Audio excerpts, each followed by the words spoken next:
Bu liqanın sportiv reallığı yoxdur. Baş hakim Adnan Deniz Kayatepe'yə də bir hədiyyəm var. Bu qırmızı vərəqədir.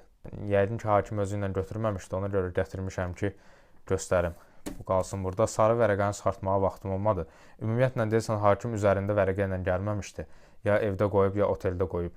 Bu oyunda, belə bir sərt oyunda bir dənə də olsun vərəqə çıxartmadı. Nə Beşiktaşın oyunçularına, nə Alanya Sporun oyunçularına. Qırmızı vərəqə vermədi, sarı verdi demirəm.